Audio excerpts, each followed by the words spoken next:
What is up, YouTube? Welcome back to the Gold Guy YouTube channel. Today we are finally going to be giving my car, the NAT wagon, we're finally going to be giving it enough fuel, and how we're going to do that is not with a tune like a lot of you guys have been suggesting. I'm going to use what they used before they tuned cars, which is a rising rate fuel pressure regulator. So I got this one. It's an OBX brand on eBay for, what was it, like $115 shipped or something like that. So a pretty good deal for something that could potentially save your engine, and it's going to give me a lot, well, hopefully it's going to give me a lot more horsepower, and I'm not going to lean out at high RPMs like I did before. So under boost, when I hit my top at around 7 pounds, the air fuel ratio was getting up to 16, 18. So that's definitely too lean, and it's lasted this long because I kept good care of it, and I really didn't beat on it too much. Like once I saw it getting up to 16, I would just let off the gas, and so far that's been working well for me. So anyways, on with what we're doing today. We're going to be installing this 8-to-1 ratio rising rate fuel pressure regulator. So I've actually already unboxed it, and I had to add some fittings to it so that I can simply just use hose instead of a braided fuel line that has to bolt on.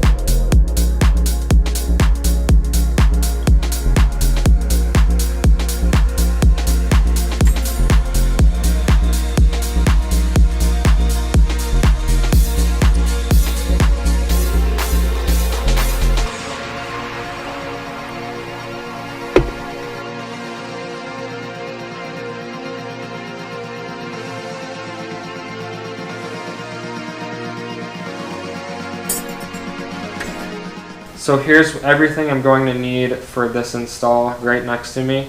So first of all, I'm going to have to install the rising rate fuel pressure regulator somewhere in the engine bay, not sure where yet. And then it also came with a mounting bracket. Comes with 3 screws to mount the actual unit to the bracket, but it did not come with any machine screws. So you need those to tap into somewhere that's metal in your car. I guess you could use plastic too, just use some self-tapping screws. That's what I'm planning on doing. And then I'm going to need some vacuum tee fittings. You can just use the plastic ones. I'm going to need this to tee off of somewhere that gets boost pressure, and I'm going to use this little bit of vacuum / boost line to go in between somewhere that has boost and run this to the unit itself, so that it picks up boost.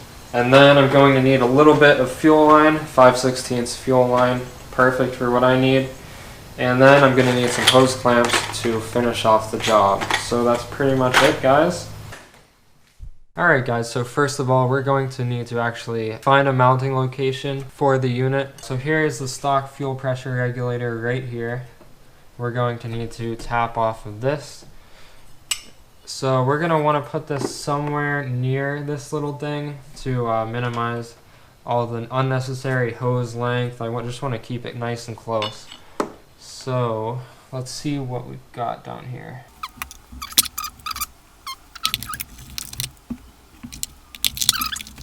You could probably mount it something like that. That might work. Maybe we shouldn't be drilling holes in the fuse box. Oh wait, no. Looks like there's a little gap in between this outside piece and the actual fuses, so we can actually go ahead and tap right into that.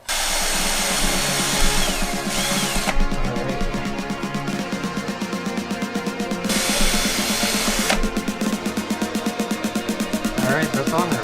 Pretty sturdy. I just realized, how the hell am I going to mount this thing on there? I'm going to have to take this off first and then mount the FFPR onto this plate and then reinstall the plate. Someone commented in one of my videos, "You never show the mistakes. Why do you always edit all those out?" Well, there you go. That was a mistake. A lot of them happen. I just think if I didn't edit them out, it would probably be half the video. Trial and error is how I usually do things.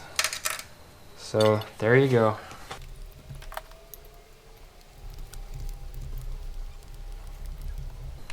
Alright, now we should be able to get this thing installed just like that. Let's go ahead and get the hoses cut.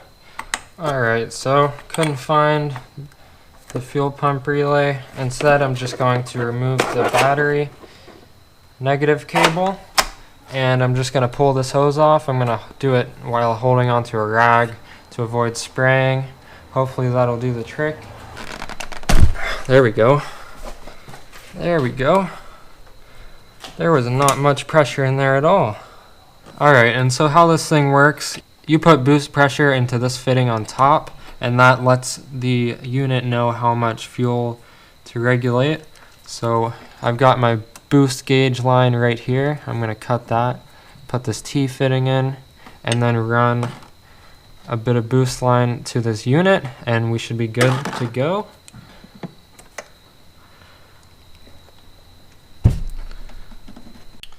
Okay, there we go. We've got the clamp on the hose. Let's go ahead and clamp this on nice and easy because we don't want to smash this plastic T fitting. We just want it to squeeze a bit. Boost line's all done. Now we just need to figure out where to do the fuel lines at. Okay guys, so I just figured out that this is actually the feed line and this is the return line right here. So I'm gonna have to put this back together, and then we're gonna have to use this hose to run to my RRFPR.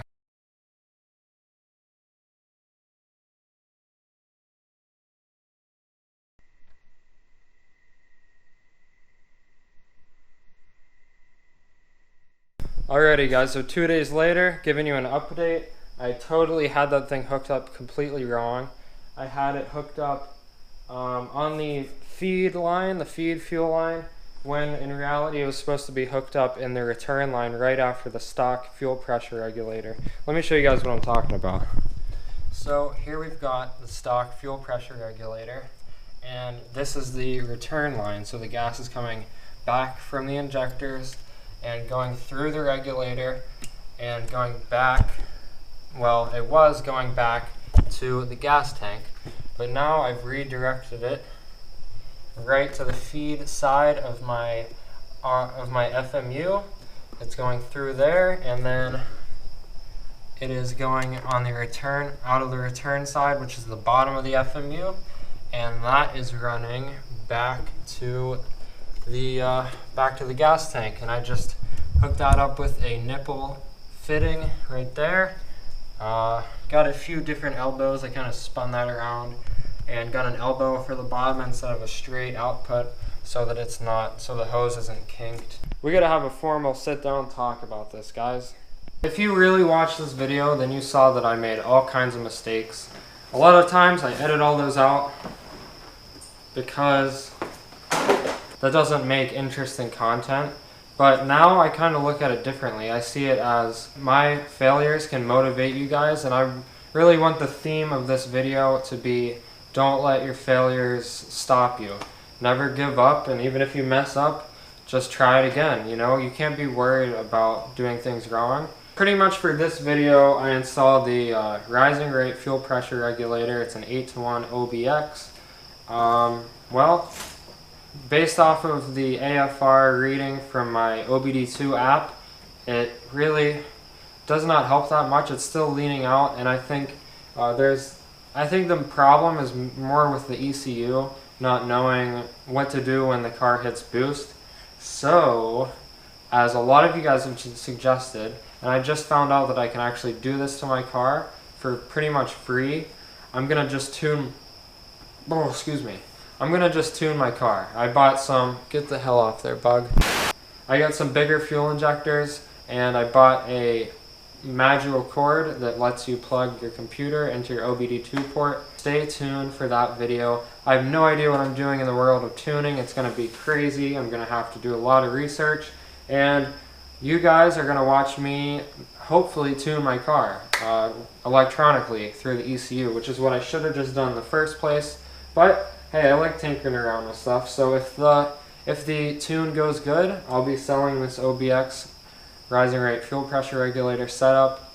People with cars older than 2005 cannot tune their car unless they get a piggyback ECU or a brand new ECU. So if you're one of those people, you can buy this thing and it will help you with your fuel management.